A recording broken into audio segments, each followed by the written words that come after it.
Hey, welcome everybody to this edition of Jetpacks to the Bank, True Philadelphian Sportscast. I am, of course, Joe Boric here with my co-host Andrew Santangelo on this fine Wednesday. How you doing today, Andrew? I'm doing very well. Nice day today. Just another day in Oklahoma, kind of dragging by, waiting for some things to get back to normal. Have a little bit of live sports. I don't know if anyone else watches the TBT basketball tournament going on right now. So I've been watching a lot of that. Is it the prettiest basketball? Absolutely not. But again, it's some live basketball, so it will do for now until we get back to the NBA in a little bit. And of course, our favorite baseball opening back up in 15 days for the actual opening day, and then 16 days for our beloved Philadelphia Phillies. So I'm very excited for this turnaround. Hopefully, it happens, but we'll see. We can't control it. We can only wait. Yeah, that's exactly the way to put it. You can't control what's happening, of course, with the Phillies. We got some good news that Knowles was back at the park. Nearest is apparently closed. Kingery's waiting for another test result because he's feeling better now. And then Paisley was just an entirety testing screw up, unfortunately. So the only persons that seem to still be delayed right now, from my understanding, is Ranger Suarez and Tommy Hunter, and then Mickey Matuk, who just got the virus, who we just found out about recently, our extra outfielder. I don't know if you saw anything different, but No, I saw, like you said, Nolan's back. Hazley seems to be okay, as that was an MLB issue, not him, not Phillies, so exactly. he seems fine. Um, yeah, Scott Kingery's the biggest one. As I mean, he shared his thoughts on it, which was very scary to kind of read, and I think it's alarming for anyone to uh, to read that, and obviously knowing what's going on. So it's important to take it serious, and hopefully, Kingery opening up does help some of that happen. I think he does, personally, because Kingery's right around our age. For anybody that listens to the podcast, I know the 11% I saw when I went on Anchor that listen in Ireland don't know our ages. So I'm 22, 23. I'm surprised that many percent listened in Ireland, but we appreciate it. The So that's the point of Kingery's right around that age. So a lot of people, I don't know if you agree with this assessment, but I personally believe a lot of people in our age group haven't taken this as seriously as they should. Um, where maybe hearing Kingery say how bad he got it will help some of our friends or colleagues or whatever they may be that are around your same age kind of say, maybe I should actually step back and take this more serious. You know what I'm saying? No, absolutely. It's ridiculous how much people our age aren't taking it serious. And I get it. Some people are, some people aren't. And I get it. You don't want to stay quarantined. You don't want to stay at home. And I'm not saying don't stay, or I'm not saying like you have to stay at home 24/7. But I don't know if you saw this, what I'm about to pinpoint to. But I'm going to read you a quote from an article that came out yesterday. And I mentioned it in our Chase Independent group chat. So I don't know if you saw me put it in there yesterday, but this is in Tuscaloosa, Alabama, right by the campus of Alabama University. Uh, this I'm not making this stuff up. You're like it sounds like it's made up, and I wish I could say I was. But people are having organized parties in Tuscaloosa, Alabama, to see who can catch the virus first. This is an exact quote from this happening, and that it says that the University of Alabama has, or not University of Alabama, people off campus are having parties. They literally get there, put a pot of money, or put money into a pot as they get to the door, and the first one to catch it and get tested positive wins the pot of money.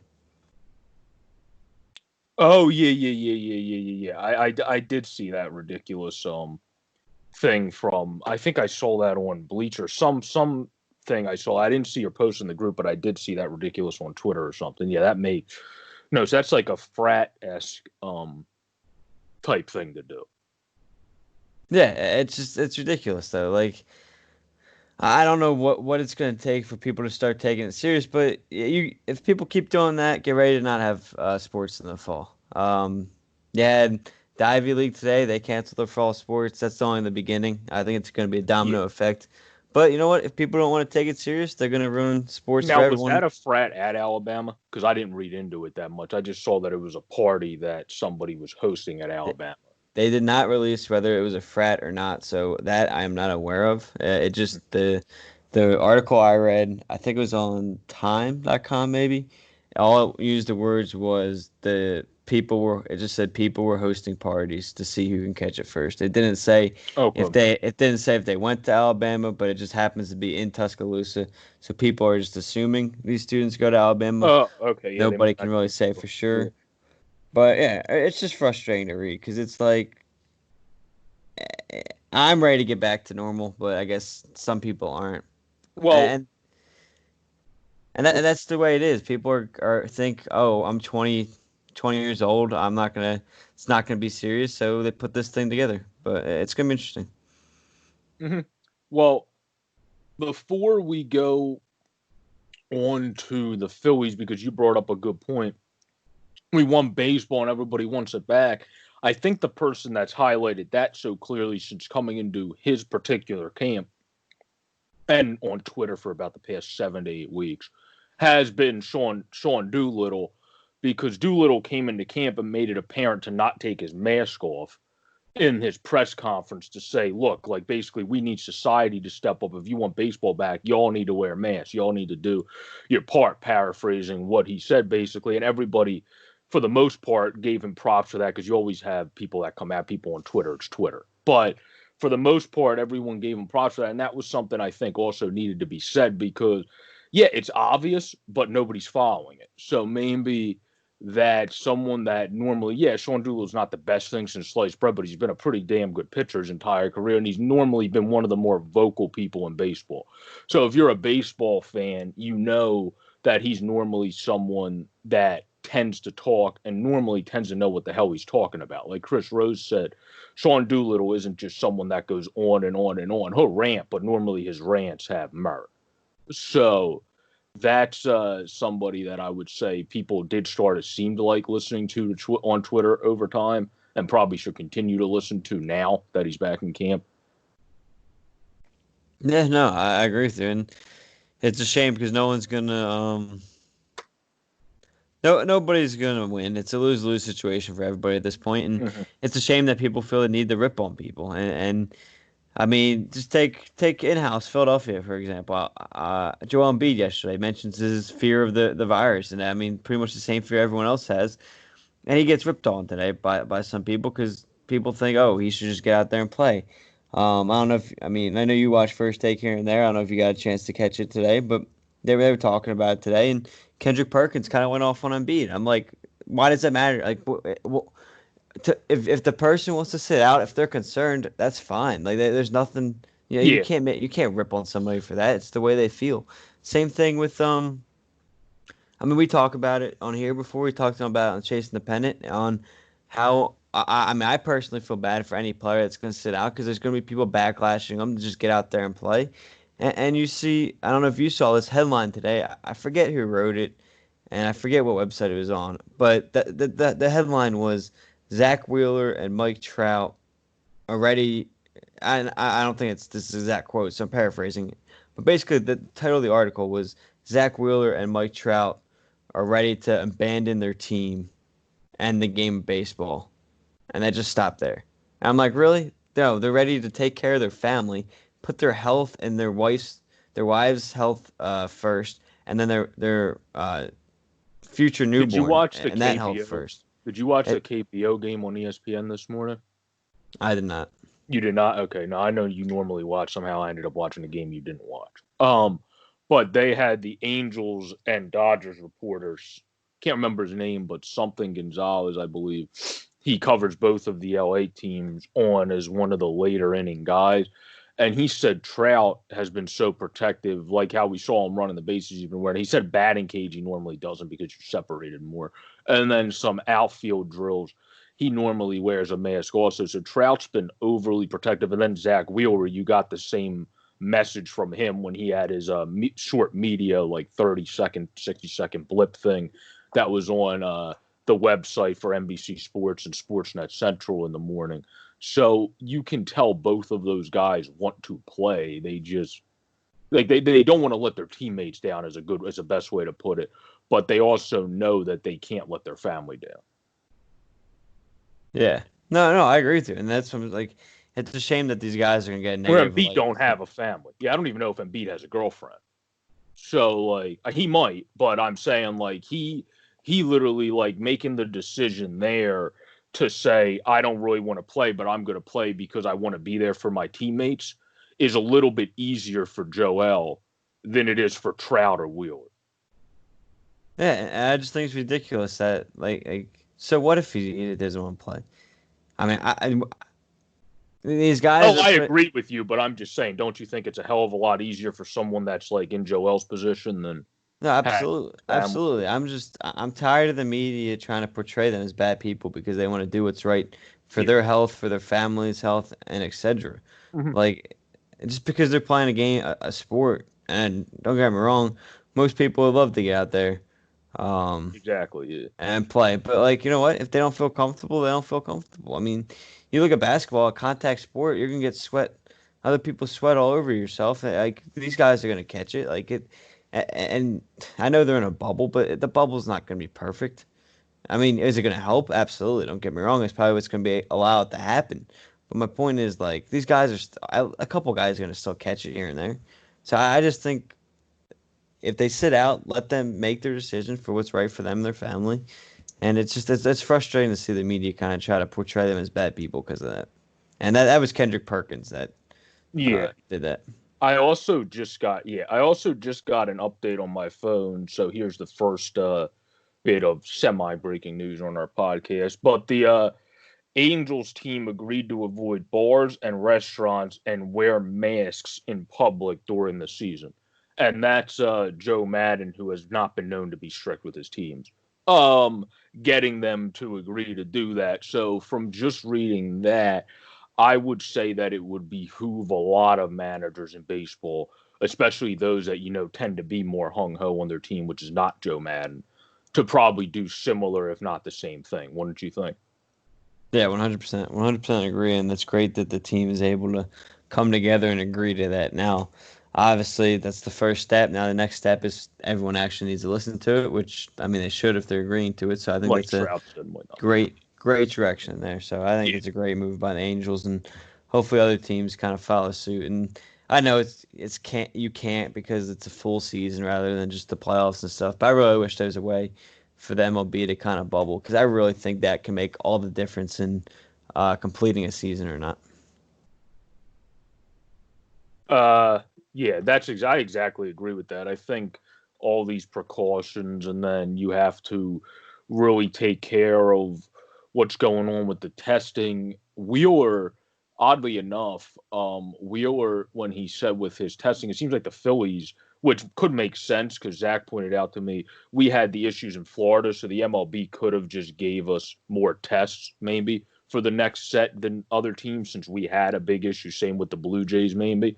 So maybe that could be why. But then the Blue Jays, of course, had issues with their testing. So who knows? Um, because the Phillies, Wheeler said he was comfortable when he got more console from the team, like what was all going to go down. Where obviously, with all the positive results, you would think that feeling might be reversed for Wheeler with his family rather than the way it was. So the Phillies must actually be doing a pretty good job. We don't know any of it because you don't get any of the reports on how the testing's going, but they must be doing pretty good compared to everyone around the league if he felt that comfortable since we had one of the most cases in the league. So Yeah, MLB themselves are doing a terrible job with the testing. We saw all the delays this past weekend. You see Adam Hazley's hiccup. Somehow they lose his test. He has to get retested, quote unquote rush test. So I'm actually pretty disappointed with their handling of it so far. Not necessarily the Phillies, but the MLB as a whole. I think I agree with that. With everything going on, it's a very tough look for the league. If you actually want to finish the season, you need to get this right because I mean, I don't know how. I think half the league had to cancel their workouts because of the testing. Yeah, So now Monday. Yeah. you talk about a weekend series. Say your tests get lost, or say your tests get delayed for whatever reason on Friday, Saturday. Now you got to cancel 3 games over the weekend. Well, guess what? Now you just lost 3 games, and I mean, it'd just be a terrible look. Well, So that's I think MLB really needs to get their act together, figure it out. Because if I'm a player, and I know I read somewhere some players don't trust the league, that they're actually trying to find ways to kind of go behind the MLB's back and get their own testing done on certain days because they don't trust the league and the way they're testing them. So again, I don't know what the Phillies are doing, I but agree with The that. Yeah. MLB as a whole has been a train wreck. No, And I agree with if that. they want to finish They're this not. season, they better get it figured Yeah. out. Because the MLB isn't the teams like Glenn Tack comment on and so there's a couple other GMs at the phase we're in now. The teams are mainly testing, have their own tests and are testing each player, which is not able to be as fluent as if the league took over already from the get go and was able to facilitate everything. That's not really been, from my understanding of listening to different general managers, the way it's been. It's been more the teams have been running their own testing until baseball takes over soon, which I don't think is even yet. So that's why there's been an issue where teams should not. That's like similar to how the whole reason the virus has remained an issue in our country because every individual area is doing their own thing compared to Canada, where everybody just consolidated into an effort. That's part of the same issue here. Everybody should be consolidated in one testing effort, not each team doing their own thing because the MLB can't get it together. So I completely agree with you on that. That makes perfect sense to me because that's the biggest issue at hand. You can't have each team until you figure out the best testing protocols and the best system going forward for when the league actually starts and there's exhibition games. You can't have each team running it like they're their own entity. It's not like they're a governor of a damn state. They're a team. So, Yeah, and I completely agree. but Rob Manfred doesn't really know how to run anything, so that's where we're at now. But the thing I want to get into now, moving on to more positive things, is our Phillies, of course, have a very tough opponent schedule between our AL East opponents and our NL East opponents. As they were talking about on MLB Network, believe it or not, a lot of people actually gave the division tip nod just due to the fact of there's 4 competitive teams, not because the teams might be better as an overall whole other than one, but there's 4 competitive teams in the NL East potentially between the Mets, Phillies, Braves, and Nationals, where in the AL East there's 3, you would think, coming in, and then potentially 4. So they gave our division the nod on competitive teams, but either way, there's thrashing and bashing of the AL East, and then there's the pitching combined with hitting and all that of our NL East. This is probably 2 of the more stronger divisions going up against each other. I don't know what your thoughts are on these 2 divisions being paired together compared to the rest of the Central and West being paired together. I think Philly's got they got the money cut out for them. It's gonna be a tough situation for the Phillies. It's gonna be far from easy. They don't get any breaks. You can't call Marlins easy. We had a losing record against them last year, and some might say that's probably the reason why we missed the playoffs last year. It's because we didn't know how to beat the Marlins. The easiest team in the AL East, you only get matched up with once this year, so it kind of didn't work out in our favor in that sense, as you have to face all the powerhouses of the AL East multiple times rather than just once. So that's another strike against us. I think. Listen, I think there's plenty of powerhouses in this division, in these divisions. I think AL East, NL East, AL West, and NL West are close to just a wash. 'Cause I mean, they both have. I mean, the West have the best teams in the league. The Astros are the best team in the AL. The Dodgers are the best team in the NL. Mm-hmm. You could probably make the case where the A's could be the second best in the AL this year. So the AL West, the West divisions won't be easy either. I think me and you debated this before. I forget if it was on here or CTP. But I believe the Central is undervalued. I think it's going to be a lot better than people give it credit for. I love the Reds. Is it as hard as the West and East? Absolutely not. I'm not saying that, but I think, especially in a shortened year, which we can get into later on which teams we think it favors, I think it favors a lot of the teams in the Central, and I'll get into that later. But that's why I think those divisions are going to be made out so well. But I think the biggest thing for the Phillies, and just sticking with their schedule, that after the series against Baltimore, which is August ends August 13th, you're in a dogfight. Like you get the Red Sox, you get the Nationals, the Braves multiple times, and then you end with the Nationals and Rays. Like that's not going to be easy. And the one before that is Toronto Blue Jays, who definitely don't sleep on. The Blue Jays are going to be better than people give them credit for. I think they're over under Mm-hmm. set at like 26 wins. I think they beat that. I think they'll be closer to 500.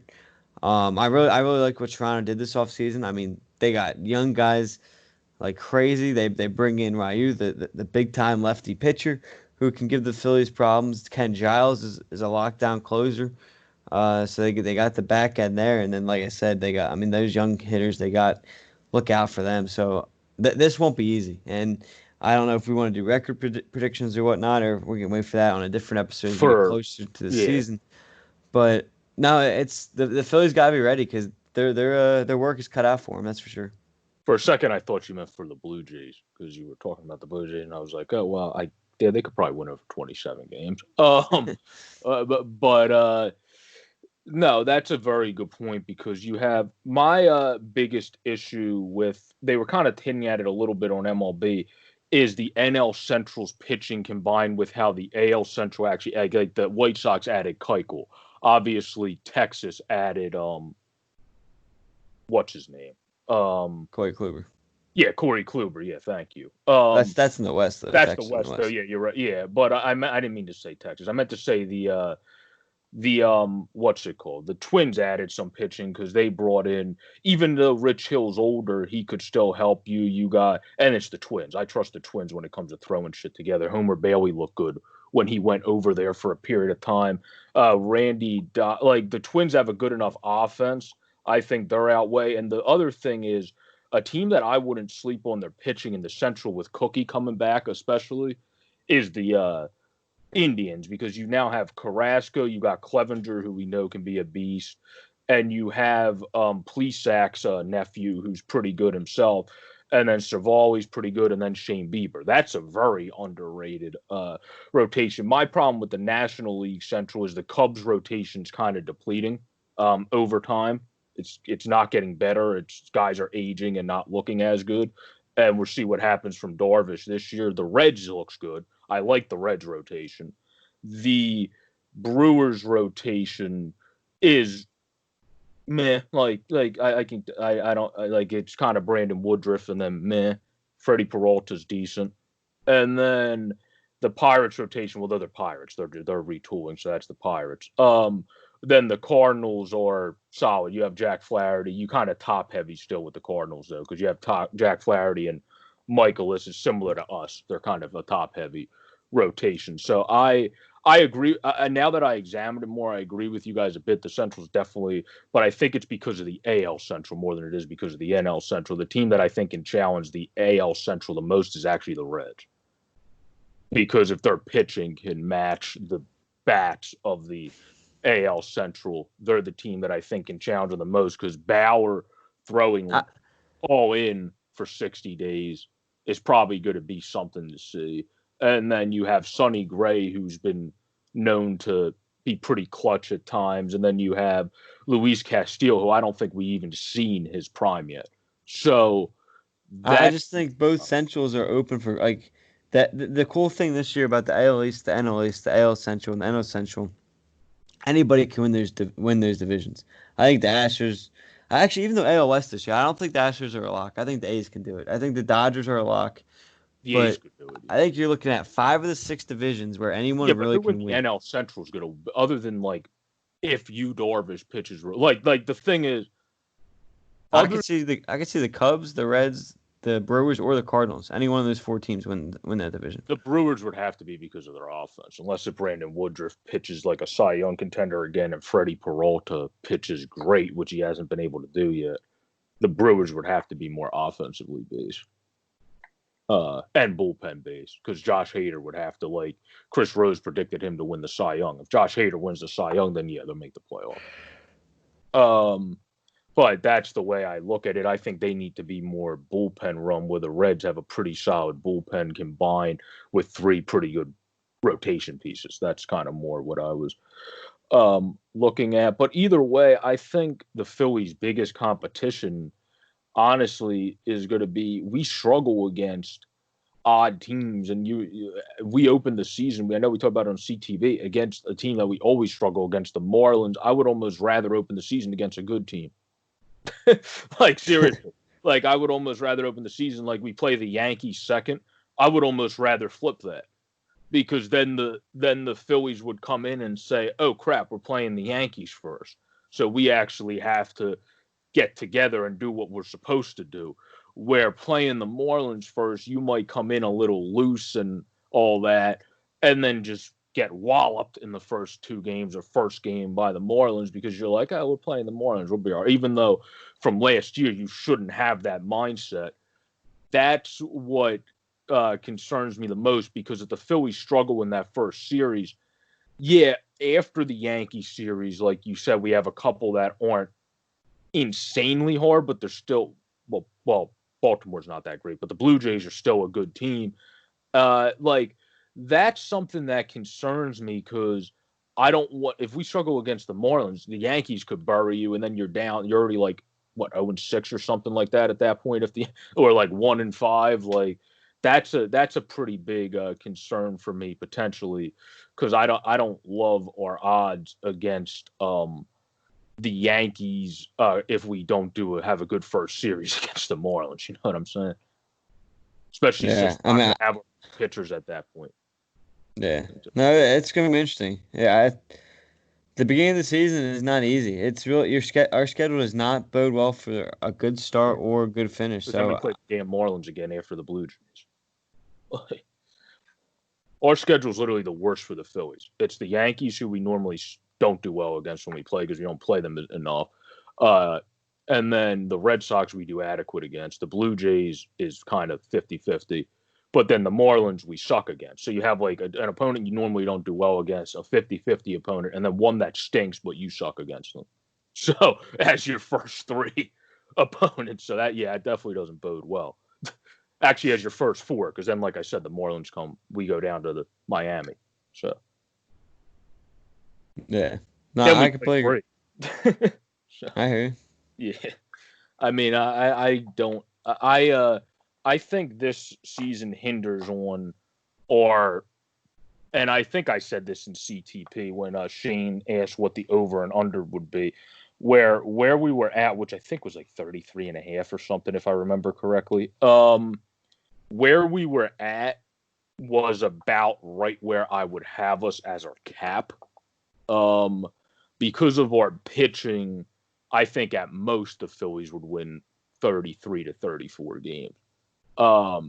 If they had the offense that I think we could put together and muster together in a 60-game stretch, plus better pitching, then I would probably magnify that a little bit higher to the higher 30s. My issue is I need to see, I believe this year, especially with Girardi and Price, this might finally be the year. Now, not like Jack Frisch thinks he's the best thing since sliced bread, but this might finally be the year that Nick Pivetta becomes a quality 5th star, because you have a good pitching coach and you have a former catcher as your manager that knows what he's doing and is not going to tell a guy that's not the best at locating down in the zone to all of a sudden throw up in the zone all the time and get hit around. So same with Zach Eflin. And then what we saw with Zach Eflin, when he decided to stand up to management, started pitching better. So those guys I think will do best with Girardi. And then also check it out when it comes out on AMYP's YouTube later, but I did a video on some pitchers for our Chasing the Pennant group.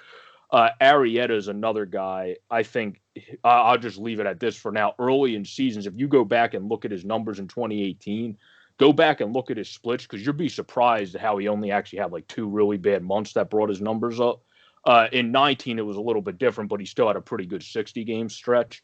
So he's a guy that I would say is going to be huge to get us over that over-under as well, on top of just obviously the obvious Nolas and Wheeler we need to do well.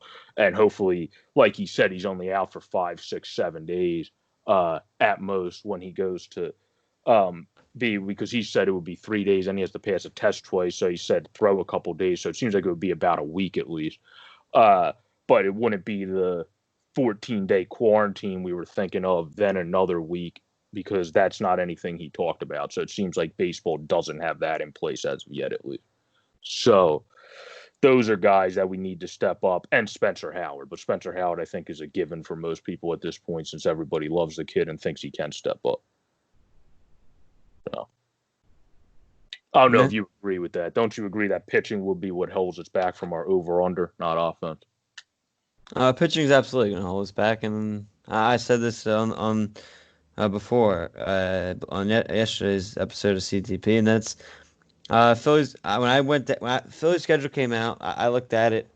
I looked at all the series. I don't go game by game. I go series by series and write down next to the series. I do. How many did we win in that game or win in that series? Yeah. And when it's all said and done, I got 30 and 30. And I think I was a little biased in that sense too. I think I was being a little generous, and I really believe that. And when I finished that and saw 30 for 30, I went and looked at over-unders because I was like, okay, where do I stack up? Am I right around the lines, which I like looking at because a lot of times they're pretty accurate. So I go there and look. And the over-under for the Phillies is 31.5 this year. So I was just under. So 30 seems to be a good number. I think pitching will hold us back because we don't have the bullpen to do well. I don't believe in our bullpen at all, and I don't see why I should because they continue to pass over it. And it's constantly fools people. I mean, everyone thought we were going to make the playoffs last year. Why didn't we? Because of our bullpen, blowing game after game because of our pitching. Because again, the front office does nothing to fix it. So you know, I don't. It's just frustrating because every year these last 2 years. We should have went into we should have been in the playoffs these last 2 years. We also have to remember though, Robertson, according to Girardi, might pitch, especially with the delay, especially now, might pitch eventually this year. So if he pitches and comes back similarly to Tommy Hunter, but doesn't get re-injured, because if you remember last year when Hunter came back before getting re-injured, he did look really good in those couple of games. That would be almost like a trade addition for you if he's even able to pitch like a 3.4 ERA out of the pen or a 3.3, because he's a guy that you know is around the strike zone normally and is at least reliable for you. So that's somebody. But also Velasquez, again, I don't want to talk about it much because I also covered in the video that'll be up tonight, but reliever. Make him a reliever. That'll help the team the most. That's where I'll leave it at for now. He's a guy that doesn't get through an efficient number of innings as a starter, but can bring it for a couple innings, make the dude a reliever, and I think that'll put us in our best case for the bullpen. Yeah, well, my point, though, this year, these guys aren't going deep into games, so that hurts the Phillies even more. Aaron Nola is not going 8 innings. Zach Wheeler is not going 8 innings. These guys are going to go about 4 or 5 innings. Chris Rose, that might not be true, though. He predicted 5 complete games, by the way. You go 4. These guys can go 4 to 5 innings, and then what are you going to turn to? You're going to turn to your bullpen. So these guys go 4 to 5 innings. Then we're going to have, whoever we want to throw in there. We're going to have Bud Norris. I mean, he hasn't pitched in a year. You're going to have guys like Vince Velasquez. We all know no one really is a big Vince Velasquez fan. Nobody's real big. Well, wait a minute. Actually, out of the pen, I think Velasquez. No, I don't like. That's not the point. Like the point is, like he struggles. Like you have a bunch of pitchers that struggle. You knew Sir Anthony Dominguez wasn't going to play this year, and they didn't do anything to replace him. You knew. I know you said he might come back now, but you knew Robertson was going to play this year. And you signed a bunch of guys that aren't going to really help you. Because he was set to start throwing in August, so I know the season basically starts in freaking August now, almost like you have like the last 6 days of July, and then so he might be back by the stretch run, you would hope, and then if you're able to be competitive because of your offense and enough adequate pitching until then, like I said, that could be almost like a trade addition. No, you're right. So that's why I think Vince needs to be in the pen, because of also part of what you said. Velasquez is able to bring it for a couple innings at times, then loses it.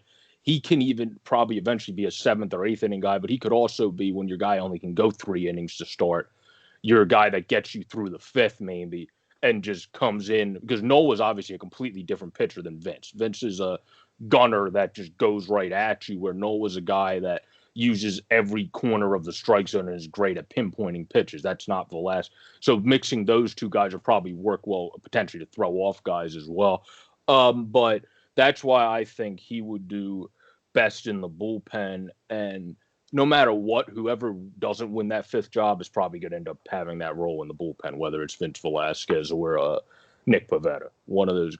But I would be more confident in Vince, because I just think he plays more as a reliever, where if Nick can figure it out, he plays more as a starter pitch repertoire wise. He just needs to figure out how to hone his location and shit. Otherwise, his stamina is not normally like Vince's when he actually has it going that day, where like after the 3rd inning, all of a sudden you're just like, what the hell just happened? That's not usually the problem with Pivetta. Is normally he can't locate the strike zone after the 3rd inning. Not his stamina's gone. He's still throwing it like 98. It's just it's like where Vince, it seems like the guy, like his velo goes down for some reason as a starter after like 3 innings. So that's why I think he's better as a reliever as well. But I was going to ask you, because you talked about pitchers not going deep. They had the over under on IT, and Chris Rose said the over because if you looked last year, a lot of guys pitch complete games early. Granted, it was normal spring training, so I don't know how that was a prime example, but they use that as an example where I think it was because they made the counter argument. Pitchers have been more ready, probably, potentially, because some have been pitching simulated games themselves, and have been like working out with their trainers, pitching on the backfields and like keeping their motion in place. Where obviously hitters, unless if you have a high caliber pitcher that can kind of throw a simulated game to you, you can't exactly do the same thing. So the argument was maybe pitching will be, when they're able to go deep, will just be locked in once they're able to go deep, because of how much pitchers kind of kept throwing in the offseason, where hitters kept hitting, but you can't, like I said, it's not the same. You can run a simulated game just to feel your pitches out with a minor league player from next door. You running a simulated game as Bryce Harper with a minor league pitcher is a little bit different than running it with a minor league batter as a pitcher, because you're just trying to locate your pitches. Harper's going to be walloping any minor league pitcher that comes in to pitch a simulated game against him. Don't matter who it is. So that's why that's not really equivalent. But what's your over under for complete games? Because they had it at 5. 5 what? What do you mean? Like, would you say your over under for complete games at 5? Are you taking the even, the under, or the over? Not for the Phillies, for the overall MLB. 5 complete games? Yeah. That's what MLB Network put it out at on IT. I mean, with 60 games and you're playing about 16 games a night, I mean, you figure it'll probably get over. I mean, you figure most teams will get probably close to 1. From their starter, you think most teams will get at least 1 complete game from a starter? I'll take over on 5, but right. I don't know. That's tough. That's a tough question for this year. That's why I was surprised how quickly he answered it yesterday, because he was pretty confident that it would be over in 5 because of how early in the last. Well, I'm going over because you figure. I mean, a good amount of teams are going to get 1, and half the league gets 1. It's over 5 easy. So Yeah, I'm gonna five. go. That's 5 just seems like a low number to set the over under. that's a good point. I think it was normally it'd probably be like closer to 10 to set an over under, but they probably maybe the producers didn't feel comfortable doing that in a 60 game season since that's not really 10 for an entire season definitely seems pretty low. yeah. 10 I don't know. It's going to be interesting because it's going to depend how obviously we have some of these more paramount pitchers that also have like for one, Wheeler, a lot of people, not just Philly natives, but you listen to MLB Network, many people think this could be his emergence year. Um, you have Cole who has a kid coming. So like all of that and how long our best of the best are away is probably going to play into that over under number as well. But I would say 5. I would agree with you. That is a little low, so it would probably be over 5. 10 maybe because that would still be like you said. If half the league gets it, that would still be over 10. But in this type of season, it would be interesting because not half the league has the best pitching rotations. So I think I'll take just under 10, honestly. yeah, because to get over 10, they would have to have like some teams like us, for example, would have to have their top heavy guys kind of carried to get a complete game or two, where some rotations like the Dodgers or the Nationals or others could kind of have their third starter or fourth starter still probably potentially get a complete game, which I don't think anyone thinks the Phillies. I don't think anyone thinks Spencer Howard's getting a complete game in his first year, but if he does, good for him. So I don't think anyone thinks the Phillies beyond Wheeler or Nola are going to throw a complete game, except for if Nick Pivetta does it again. But like he did against the Reds. But that would be the only other one, I guess, since he's done it before. But Yeah, I agree with that. I don't know. Honestly, I think Phillies might be the one of the teams that don't get a complete game. Just because Nola's game isn't too Nola usually doesn't go too deep in the I mean, unless he gets out in the 5th inning, but my point is he usually doesn't get complete games in general. He's just more of a dominant pitcher throughout the game rather than finishing games. So I agree with that. Now, this year, when it comes to I'll let you pick because you're probably going to end up picking at least 2 of the same 3 of me. But who would be your top 3 least favorite, like hardest opponents, in other words, for the Phillies to go up against this year, which is obviously not an easy task to pick from because we are in a pretty good division battle between the both Eastern divisions. our hardest 3 opponents: Yeah, Yankees, Braves, Nationals. you went Nationals. Okay, I was wondering where you were going to go with the third. Yeah, that would make sense to me. Nationals hitting matches us. Nationals pitching overall is probably better than us. Yankees. I mean, I Yankees just hit it. wonder if the Nationals are going to be able to beat Tampa though, because Tampa, in my opinion, like the Nationals got off to a slow start last year. Obviously, they can't do that this year. Well, in Tampa terms of might be right there with. yeah, but you're talking about better teams, not. Oh, here's the other thing. I think people are taking too much into start and finish. Because if anything, this might help the Nationals more. They're getting rid of their bad months. When they picked up their season, they picked it up in July, August, and September. That's the months you're playing in. So they like the heat. They like the warm ball. So they're getting rid of their bad months. So that's why I'm careful with saying, oh, this team got off to a slow start last year. This player usually gets off the hot start, or this player usually gets off the slow start. Because to me, that's also thrown out the window. Like Oh yeah, don't get me wrong. The 60 games is definitely going to affect the season. But my point being is everyone's like, oh, the Nationals are a slow team. But are they a slow team because of the season, or are they a slow team because of the no. weather? But Like, the biggest thing I with don't think you Houston, can take too much into account of how hot or slow a player starts and finish because I mean this is completely different. You're not starting the year in 45 to 50 degree rainy breezy wind kind of weather. You're opening this season in 90 plus degree weather and these guys are going to be right at it and I think I think it bodes well for some of those teams more than anything. Yeah. Well, the biggest thing for them is hitting this year with taking out. You have a lot of good hitters still, but Carter Keyboom looked good when he first came up, and then struggled a bit. Where they already, which I think is a good thing, because I've always liked when managers put confidence in young kids pretty early, kind of like what happened with Abreu at a young age. So they said he's already starting at third. Um, Taking that impact bat out.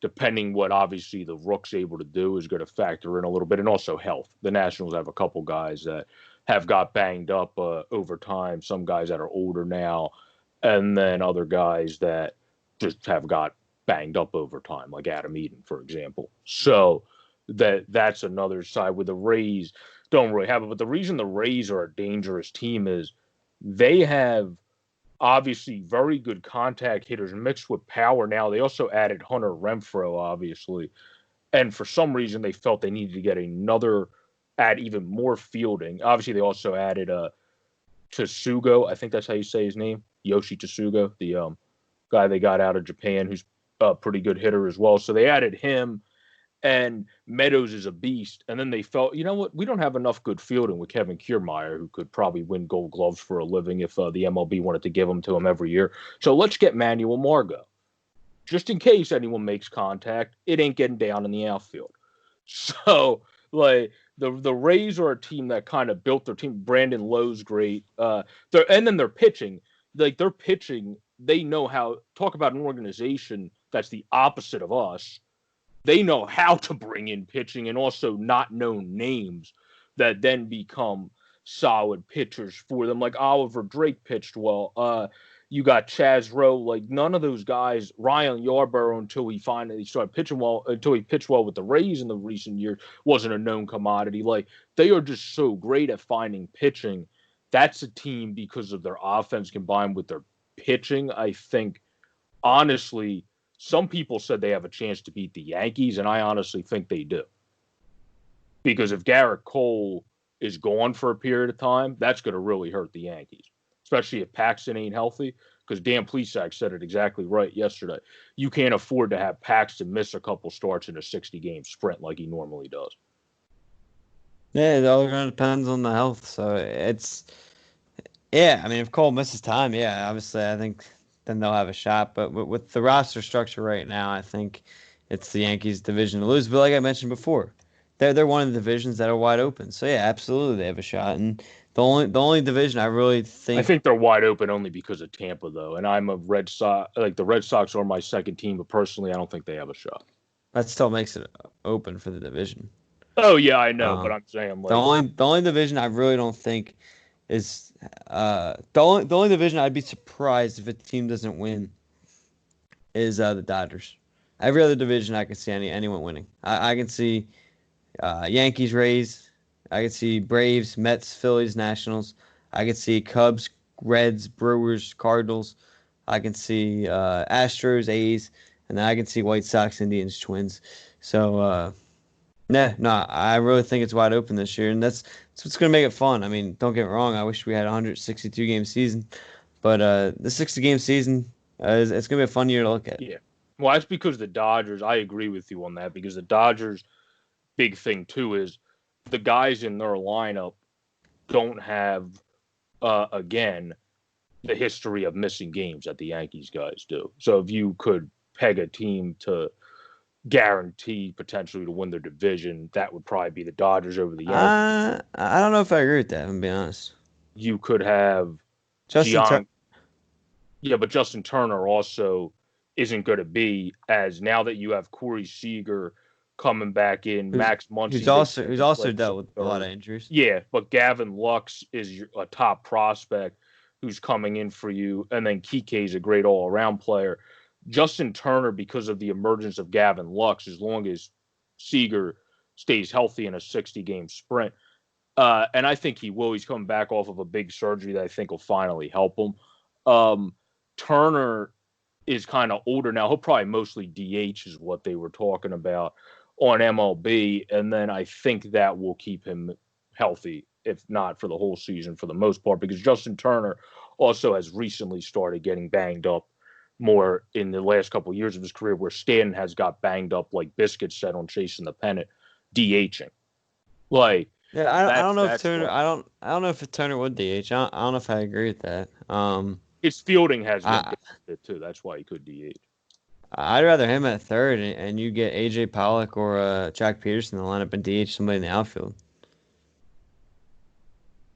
Yeah, but then that's true. But that's a good. But you just brought up another guy that they might want to DH because of injury history. So they might put uh, Justin Turner at third because if they want to keep Pollock healthy, he definitely has a much longer injury history than Justin Turner.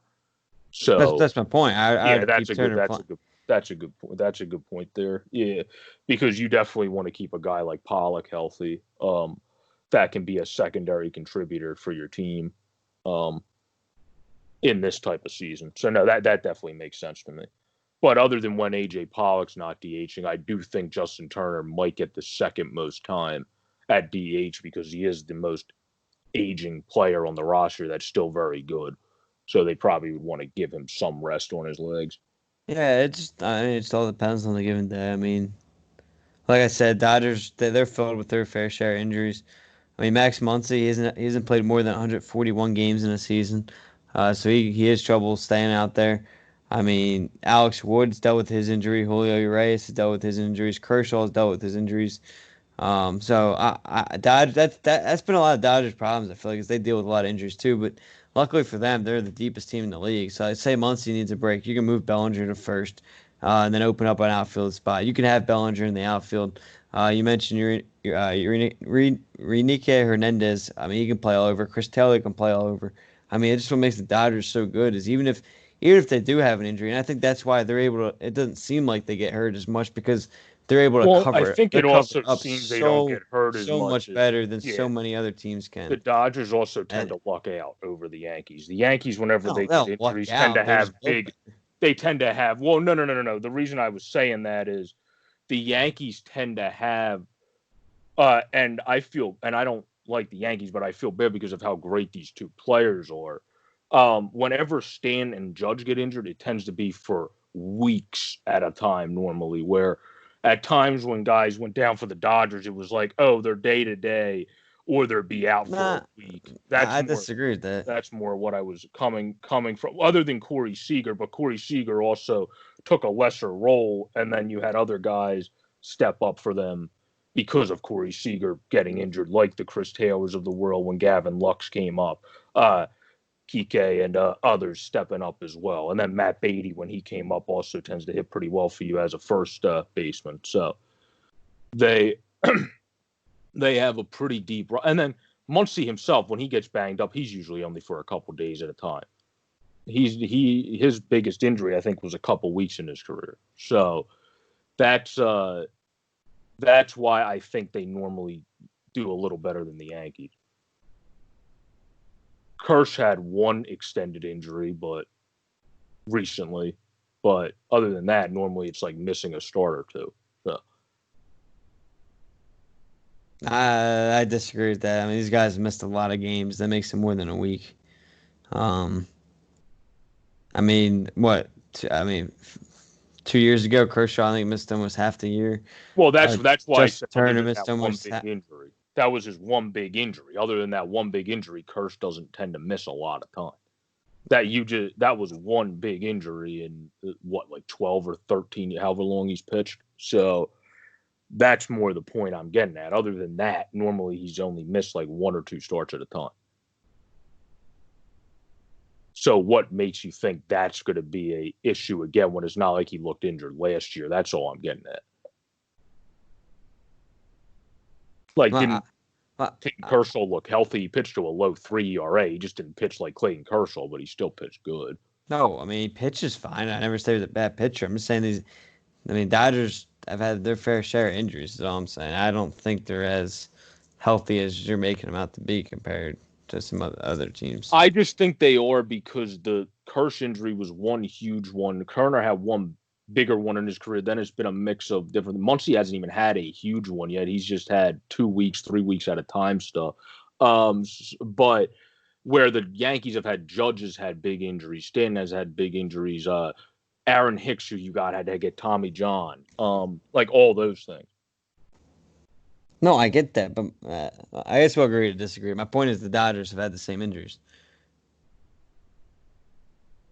Not like Tommy John's to an outfielder and all that, other than when Carl Crawford got it years ago, but not like anything to that degree. Like if you can keep, like for example, the Dodgers haven't had Cody Bellinger go out for months, where the equivalency of Judge going out is pretty much Bellinger going out for like to make it even though Bellinger's at this point better than Judge.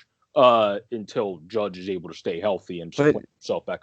You can't compare a player to play. Like Justin Turner's is just as good as Judge, and Turner's had his fair share of injuries. Well, I was trying to compare two outfielders, not an outfielder to an infielder. But the point isn't outfield to outfield. Like the point is injury. I also wouldn't say Justin Turner's as good of a player as Aaron Judge. If Aaron Judge is healthy, that's the big if. If Aaron Judge is able to stay healthy for a whole season, he should probably, well, not this year, but in a 162 game season, not hit the mid 20s home runs. He should probably hit the mid 30s to 40 home runs. Which Turner can do himself. Turner. I don't know about now at 37. He had 27 home runs last year in just 135 games. Yeah, but I'm saying I think Turner at this point is more of one, he's a great contact hitter. Judge is a solid contact hitter, more of a gap powers and power hitter. It also all depends on what kind of game you're looking at. I mean, Judge might have more power, but I think you can make the argument that the better overall hitter. Depends what you want, yeah. Turner. Yeah, it depends what you want. But anyway, I think we could do we already kind of semi-predict the Phillies record because you said the over-under and you kind of said you were right at 30 and 30 anyways. You basically already said yours anyhow. But I was going to say for Shane, I think he just made his own over-under. But as I said, for me with pitching, I think that's what would need to take us to around the 33 and a half, 34 game mark. Otherwise, we're probably around the 31 and a half game mark because of pitching. But if you had to look, this is a tough question this season. But like we said, we'll talk about later, who are your best teams that if you were a betting man, you would feel comfortable putting some money down on before the season to potentially win the World Series? To win the World Series? Or compete. Do you want to do it as compete for the World Series or win the World Series? I don't care how you want to do the question. Well, I don't think a handful of teams are going to win the World Series. I think if you're talking about legitimate World Series winners, I think you can make the argument for the Dodgers. I think the A's, the Astros, and then probably I'd say the Indians, Twins, kind of whoever comes out of that division will probably have a legitimate shot to win the World Series. But as far as that, I don't really see anyone else. I don't think the Yankees will. I don't trust the Yankees. I don't think anyone in the NL East is strong enough to do it.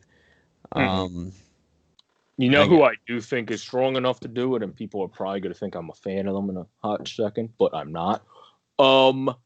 If their pitching does really well and their offense keeps getting better, plus I think Franco is on their 60-man pool and he plays well if he gets playing time.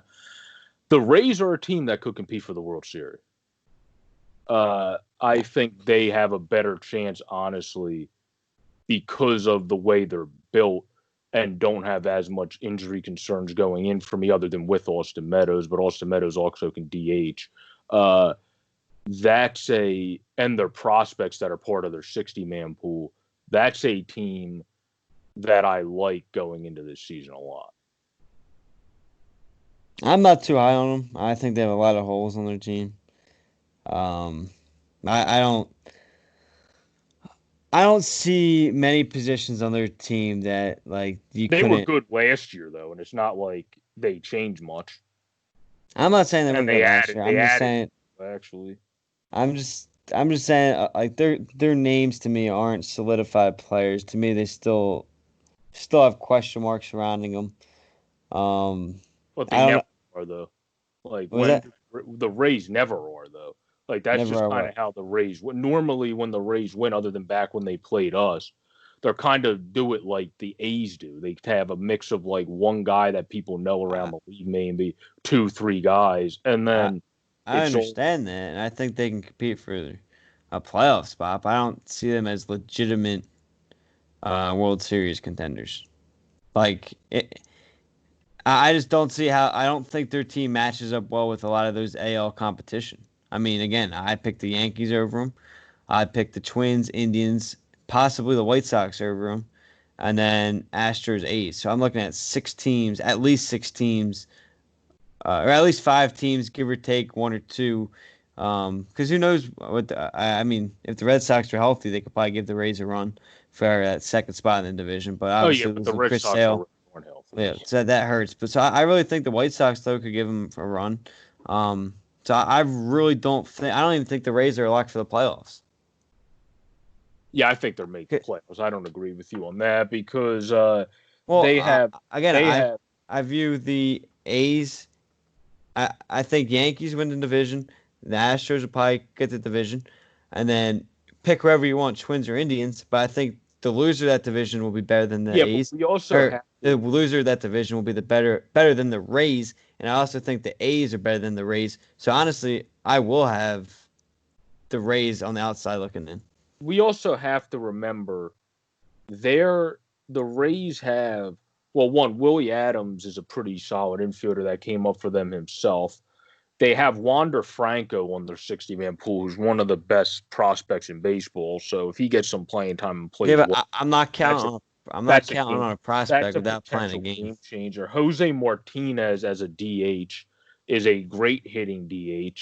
He can hit for average and he knows how to hit it around the whole field.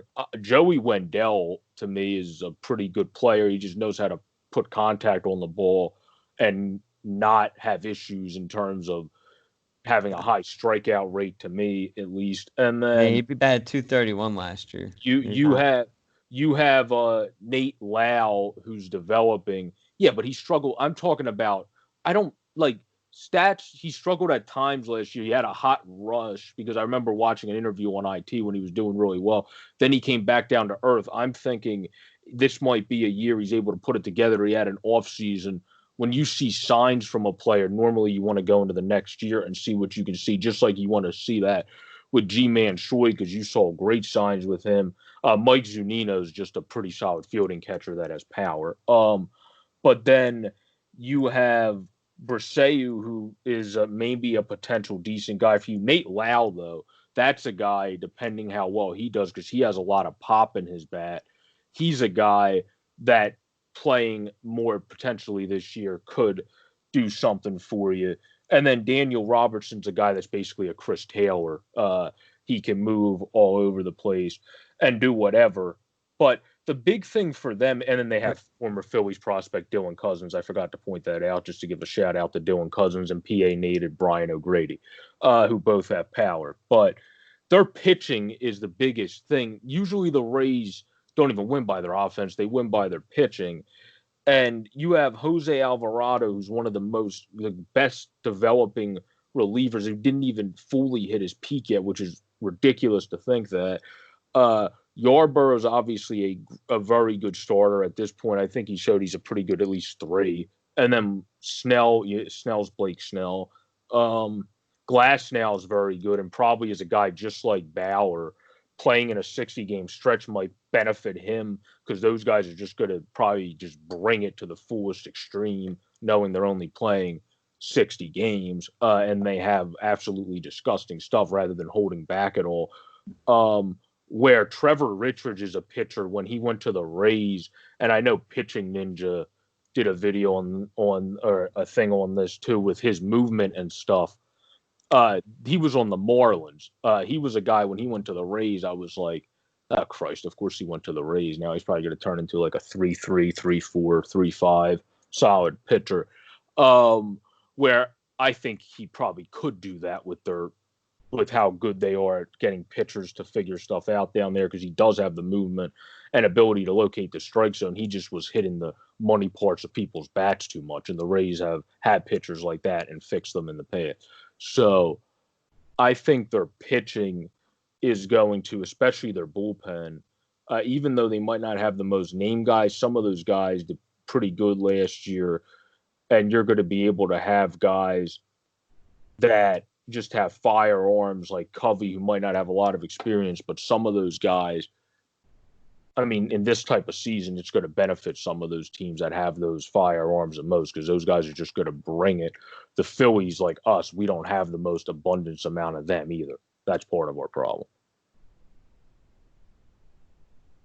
Yeah, I don't know. I disagree on a lot of this. I really like the A's, but some of the other teams you said, I think the Rays could compete with. They also could compete with the A's, but they're like those teams are a lot more. I don't see what you see in a lot of these Rays players. Like you mentioned, Jose Alvarado. I mean, the guy's 2-15 with a 3.27 career ERA out of the bullpen, and last year, 4.80. So I don't. I mean Because he's shown that's a it's shaky more. arm. That's a shaky arm I right there. understand that, but if you look at his stuff, he's not even that old yet. He hasn't hit his full stride. He's had some really good stretches. How good they're able to develop pitching. He's hitting his prime age of 25 this year. I think he's a guy with his stuff should be able to hone it in. He's just a guy that's going to take longer to develop because he's a firearm that didn't have a lot of accuracy, but had a lot of movement and good stuff. That's why you see his numbers fluctuate a lot, usually when you go month by month. So, because he has good and then he has bad and then he has good and then he has bad. So he's a guy that That's I also think why I don't think this eventually season will put it strikes all well. I together. don't think this year strikes well for the Rays because they're too streaky of a team, and you can't afford to be too streaky in a year like this. Um, so I think the shortened season kind of hurts the Rays. I don't know. I don't know. I don't think it does just because Snell's a guy, again, sometimes I feel in an extended season, because we know, at least from watching him last year, from watching him before, he's a guy that can bring it when he wants to strike people out too. And he just wasn't seeming like he was throwing his full bore best at times last year for whatever reason. Where in a 60 game stretch, I don't think he's going to ever do that because what the hell's the point? And then Tyler Glass now is one of the potential better emerging pitchers in baseball with the stuff he has. If he can stay healthy, he's a tall, lanky righty coming at you that hides the ball pretty well and has a great breaking ball mixed with a disgusting fastball. So, and then they have, I don't know what they're doing with Jalen Beeks, but they have that kid that comes at you from the left side.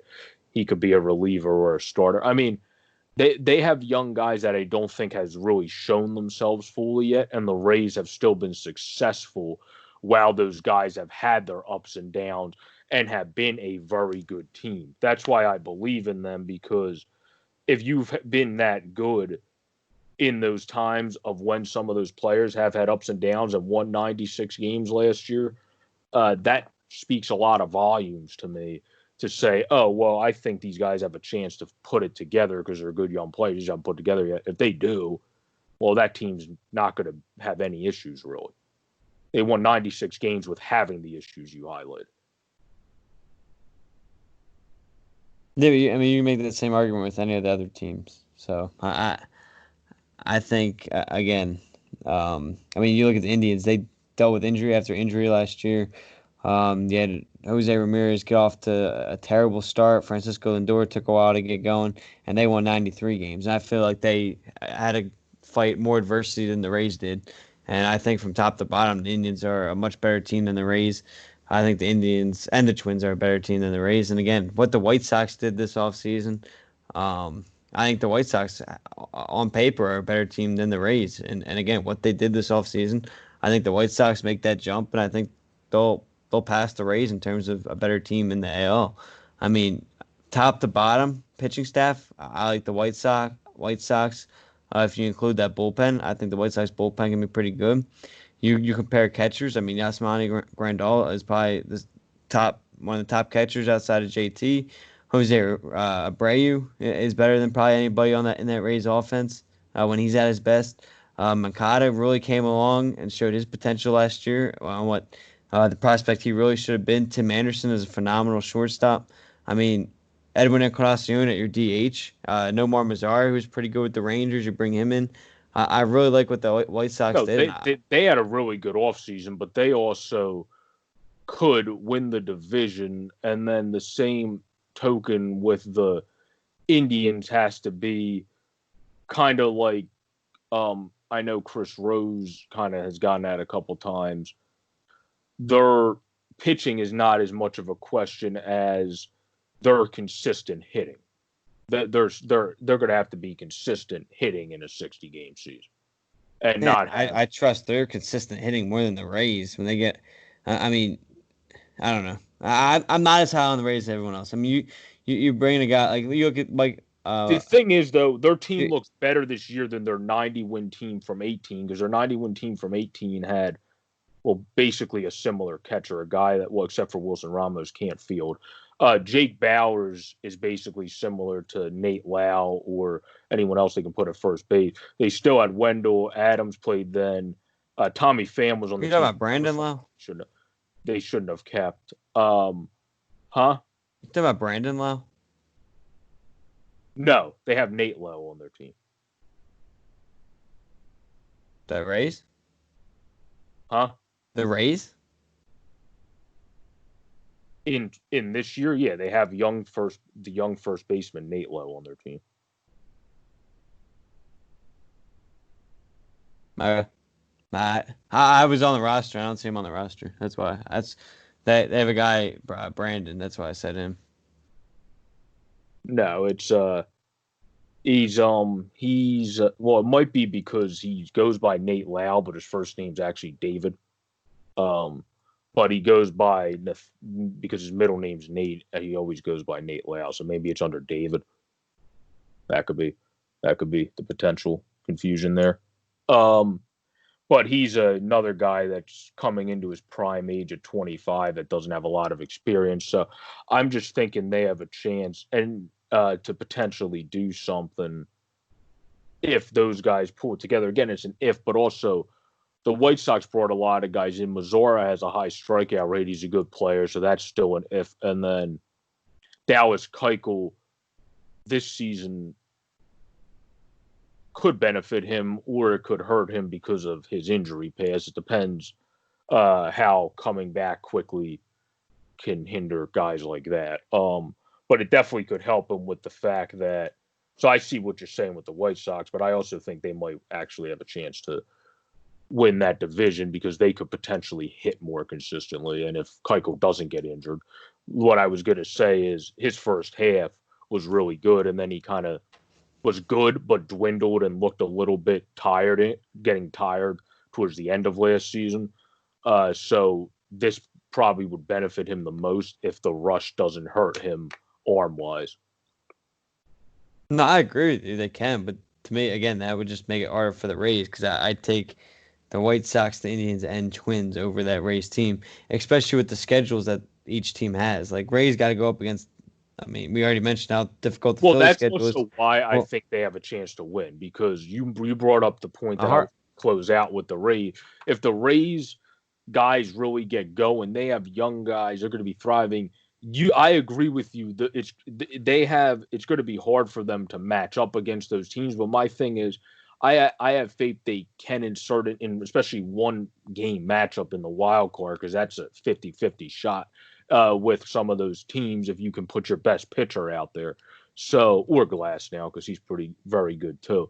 They have a team that if they're able to win those games, similarly to like how the Nationals came back last year, then kept beating teams when the Blues won in the Stanley Cup, they kept beating all the better teams. Like those, that builds confidence to then keep running with it. That momentum build with the Rays also is something that I think might have a chance to put them over the top because they know they don't have the superior name talent, at least, but that might be a chip on their shoulder type thing too. You know what I'm saying? Uh, if they're matching up against those teams for the wild card or for the NL ALDS, like that might be a chip on the shoulder. Like, oh, we might not have as many namesake people as the White Sox, A's, or whatever, but we have guys that put up good numbers this year, so watch out for us. I guess we'll see. Only time will tell. Um, again, I just the harder schedule doesn't bode well for him. It probably also does the fact that I'm also secondary a Red Sox fan, and everyone's been telling me how great the Rays are going to be, so I kind of just given up hope on Boston. So that could be also why I'm very high on the Rays. No, that's interesting. Just as an extra point, but because everyone's like, yeah, the Rays are just going to dominate Boston. I'm like, yeah, Nathan Eovaldi's not going to beat Tyler Glass now, so I could kind of see what you're saying. Like when I look at the Red Sox pitching rotation until Eduardo comes back, and nobody's beating most of the Rays' freaking pitching rotation. So that's a problem. But I think to wrap this up, since we went a little long on our first one that we recorded through Spotify instead to do. I don't know if you had any wrapping up points since we ended up talking about the AL a lot. You got to love how, like Steele says all the time, you got to love how you plan to talk about one side of something a lot more, and then you start talking about the American League all the time. Yeah, it's lovely how that works, isn't it? But I don't know if you had a team other than the Dodgers in the National League to close it out, since we haven't talked about that league for a while, that you would be confident saying, yeah, if I was someone that could put some money on this team because of the odds, I would put some money on this team because they have a chance to potentially win also. That's not just the Dodgers. I would say Dodgers are my definite front runner. If I had to pick a second team, um, I really think second. I think it's wide open. Really, I think I'd have to maybe, I guess, say the likes of the Cardinals or maybe the Braves. Yeah, I would say the Braves because of their full roster combined with more more But I proven, because the Cardinals rotation with Carlos Martinez coming back into the rotation, depending what he can, if that's still their idea with this shortened season, that's going to be interesting to see what happens down there beyond Jack Flaherty and Dakota Hudson, who I do like as a kid developing for them, and I'm missing somebody. Who's their other younger? Well, Michaelis, but they have another young kid, I thought. But whoever that is. Oh no, they traded that guy. Never mind. So no, they don't. So yeah, their rotation's decent. That's why I think the Braves would be my second team, unfortunately, because they're in our division. But that would probably be my second team if I had to pick a second team, because I my because their rotation with well, one, they added Hamels obviously as a veteran who now is able to come back with this long layoff, and then Soroka is obviously an absolute beast, as we know, and then Max Fried pitched pretty well from the left side, and then against us we know Mike Foltynewicz at times, uh, so we need him to be pitching, but we need yeah, the Braves I think would be my second team. With the Cardinals would probably be fourth for me, because like you kind of talked about earlier with experience. If it came to betting on a team, I would probably put money on the Nationals before the Cardinals, just because they won last year, and it's not like their team like drastically changed, other than the fact that Ryan Zimmerman doesn't want to play this season. You know what I'm saying? Yeah, no, I get that. They also lost the MVP. And Who's and MVP Rendon, candidate? yeah, they Anthony lost Rendon. Rendon. Well, you have Um, Juan Soto, like was that Howard? I think it was Howard Reynolds that made the point on MLB. If it wasn't, it was somebody. But this was like weeks ago. Those guys now have a chance to really emerge as the stars now, not being blocked by an older guy that's been there before. You might even see Trey Turner even grow even more, and all things like that. So that's going to definitely be interesting to follow. And then Victor Robles, I left him out. So all those people. No, I agree. I like that. I mean, I like what on paper. I mean, don't get me wrong, I like the team. I just mean the players. I mean, that's why I don't think that's why, unfortunately, I think that I know I said it before, and I know it probably sounds pessimistic, but those teams do what they had to do in the offseason to improve and everything and keep their teams afloat, and the Phillies didn't do enough. So that's the exact reasons you just throw out there is why I think the Phillies will be on the outside looking in again. Yeah, Right. That's we'll get into that season preview on the next episode. yeah, that'll be our next episode. Will be our actual full season preview because I think it's going to be interesting because it depends on what we feel our offense can do in a 60 game sprint. Because if you can get as hot as a firecracker like the Twins did, your pitching might be able to be adequate enough. But we'll get into that on our next podcast. Thanks for listening today, everyone. And Andrew, I don't know if you had any final thoughts or wanted to give any of your handles or anything. No, just again, 16 days till baseball's back. I can't wait.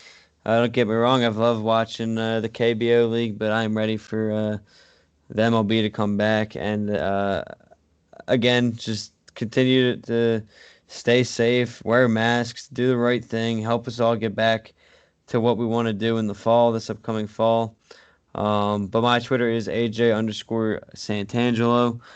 Check me and Joe out on Chasing the Pennant podcast as well, which can be found at ANYP Phillies. And then as well, we both work and are both write for Pub Sports Radio, along with me I have a baseball show every Tuesday night with Pub Sports Radio as well. And then I do another podcast with my brothers called at Philly underscore Sports Now. Again, like Joe said, thanks for listening, and can't wait for the next one. Yep, and then I'm at JJ Bork26 on Twitter. Our podcast is True underscore Philly Sport, and then also True Philadelphian Sportscast spelled out on Instagram. We made one now, and then also I write for the Flyers Nitty Gritty on top of Team and do videos for them on YouTube for Flyers Nitty Gritty, which is very fun and a blast. So that's another thing I love doing on top of everything else I love doing in the sports world. But this has been the True Philadelphian Sportscast Jetpacks to the Bank segment on basically everything encompassing baseball, not just the return. So I hope everyone enjoyed this listen. Have a great and splendid week, everybody. Peace out.